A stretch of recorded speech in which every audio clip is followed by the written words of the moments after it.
everyone, it's Lexie. So in today's video, I'll be sharing with you the top 5 books that I read this spring. So the way this video will be structured is that I'll go over all the books that I read over March, April, and May. And then at the end, in no particular order, I'll go through the ones that definitely stood out to me this season. As you can see, I feel like there was like some slim pickings with some of these. So some of these were definitely had high ratings, but some of them were, you know, the better, I guess, of the kind of mid books. So I'm very, like I said, it was a little bit challenging to find ones that I was like really excited about. So yeah, without further ado, let's get started.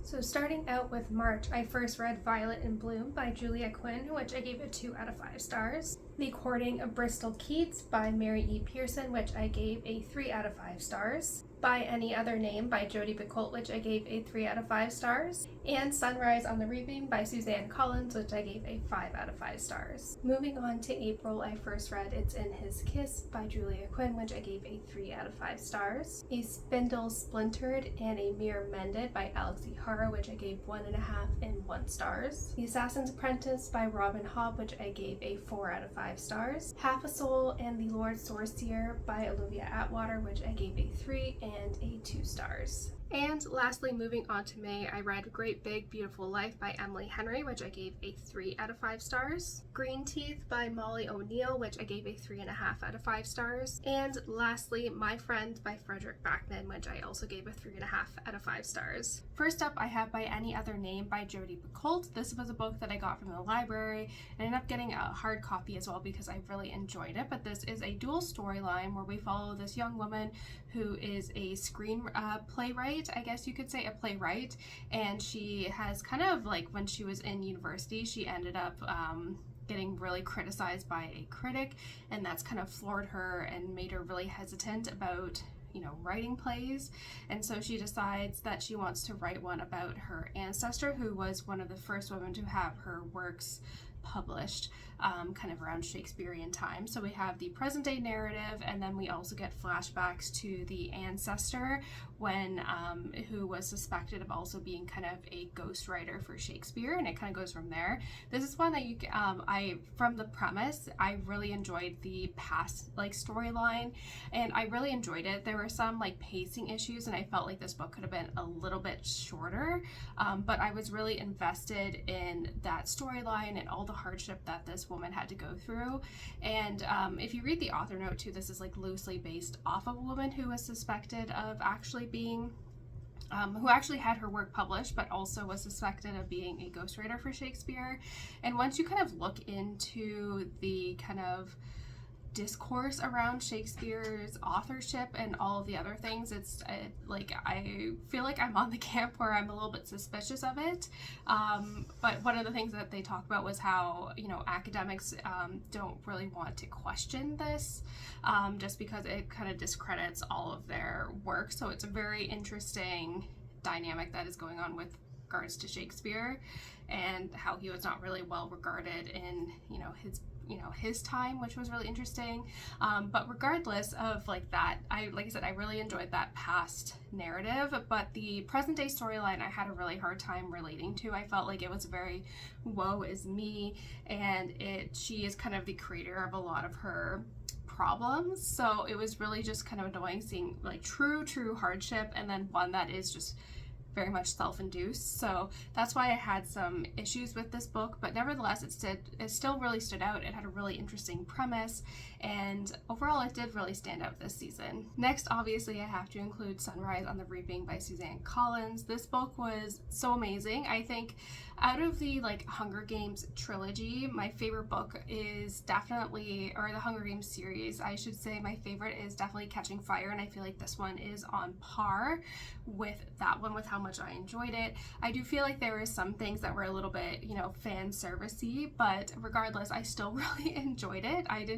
I was just so invested in Haymitch's story, and you know how it ends, but I felt like it added a lot more depth to the overall arching storyline for the Hunger Games. It added more depth to the characters, and which I really enjoyed. And so I think if you were able to kind of do a prequel that enhances the kind of lore of the world and of the characters, I think that is a really great thing. And I felt like she had a really lot of like strong opinions on propaganda and kind of the ignorance of the masses, and which I feel like is very relevant in current state of America right now. So hit a little too close to home, I feel like, with some of the stuff going on, but I still really enjoyed this, and I'm definitely really excited for the movie to be coming out next year.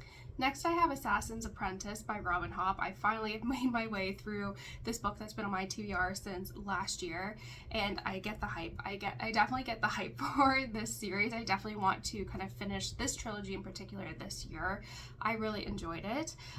This one follows Fitz, who is kind of the son or the illegitimate son of the king-to-be, and it kind of follows his story, kind of being the kind of pushed aside by the royal family and really coming to his own.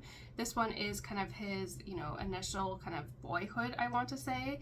And this one I did struggle with a little bit for the first 100 pages or so. I was like, I know this series is beloved. I know like people like it, but the first 100 pages were pretty hard to get through. They were just very slow, and it's not really exciting. But once we kind of got past that like 100-page mark, it really took off from there, and I was just so invested in it. I can see why a lot of people really like it, and I'm very excited to see what kind of the next installment has in store. I felt like this was a very strong start to a fantasy series, and I think it's really interesting too because this is a female fantasy writer. I feel like when you compare it to a lot of like the male authors, I felt like this one just had a lot of warmth. I felt like the female characters were more fleshed out and three-dimensional and complex, as opposed to just being there as a plot device for the male characters, which happens in a lot of, I guess, like in the male written fantasies. So I really enjoyed this. I was just really invested in Fitz, and like I said, I was very like the last 50 pages or so were crazy. I couldn't put it down. I was like, okay, I get the hype now. So definitely I'm really excited to kind of continue on with this series. Next, I have Greenteeth by Molly O'Neill. This is a book that I got from the library and ended up getting a hard copy of because I really enjoyed it, and follows Jenny, who is kind of this lake monster in this very kind of remote village, and she's just been living out her life in this lake or this pond for centuries until some excitement comes where this woman is tossed into the pond with like bricks attached to her, basically because that she's suspected of being a witch. And while she ends up saving this witch, they end up forming a friendship, and they realize that there is some dark forces involved in this town, so they kind of team up with a goblin to kind of rescue this town, and they have to go on 3 little quests.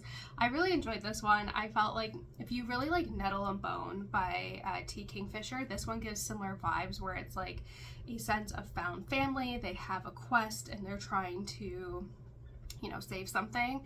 I really enjoyed it. I love the banter. I love themes of found family, and the ending of this one was spectacular. Like the last 50 pages, like I could not put it down. There's so much happening. I was just like deeply invested in it. This one did have some minor pacing issues, especially in the middle, especially because there's like 3 quests. It got a little repetitive, and I felt like some of them were just for impossible tasks, they somehow were able to complete them with ease. So those were like some little nitpicky things, but overall, like I said, I really enjoyed this one. I love the sense of found family, and that ending was so action-packed and just really fun. So if you're looking for a interesting fantasy book that's a little bit shorter, definitely check this one out. And lastly, I have My Friends by Fredrik Backman. This is his newest book that came out in May, and this one, like the Beartown trilogy in particular, is probably one of my favorite works of art ever. Like it was just a deeply moving story, and especially because you follow those characters over many years of their life. It's definitely really heartbreaking, but it is definitely very moving as well. So I was really excited to pick up this one, and it follows, it's really hard to explain, but it follows this girl who's run away from foster care, and she wants to, from her foster family, and she wants to see this painting that meant so much to her as a kid, and with her friendship with one of her best friends who's recently passed away.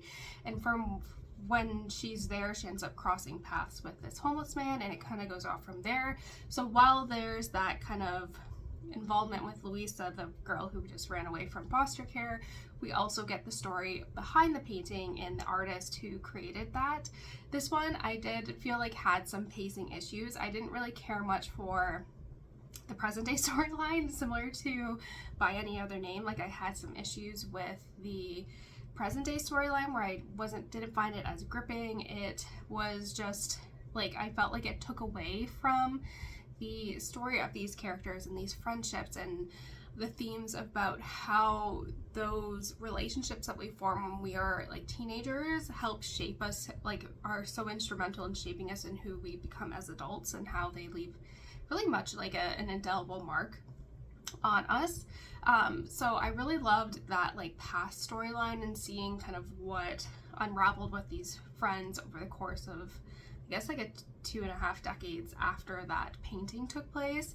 But I felt like there was like things thrown into the present day storyline to, you know, create some tension, create some conflict or obstacles that I felt like really took away, where it was like one thing after another, and I was just like rolling my eyes. I was like, this is a little silly, but okay. But so this one wasn't my favorite Fredrik Backman, but I really loved the themes. The writing was beautiful as always, and it definitely was like, I think had really, like, I was really invested in like that past storyline. So like I said, it wasn't my favorite Fredrik Backman, but I still enjoyed it nevertheless. So that's it, guys. Thank you so much for watching. I hope you enjoyed this video. Let me know in the comments below what some of your standout books were from this spring and all of that fun stuff. So yeah, thank you guys so much for watching. Don't forget to give this video a thumbs up, and I will see you guys next time. Bye, guys.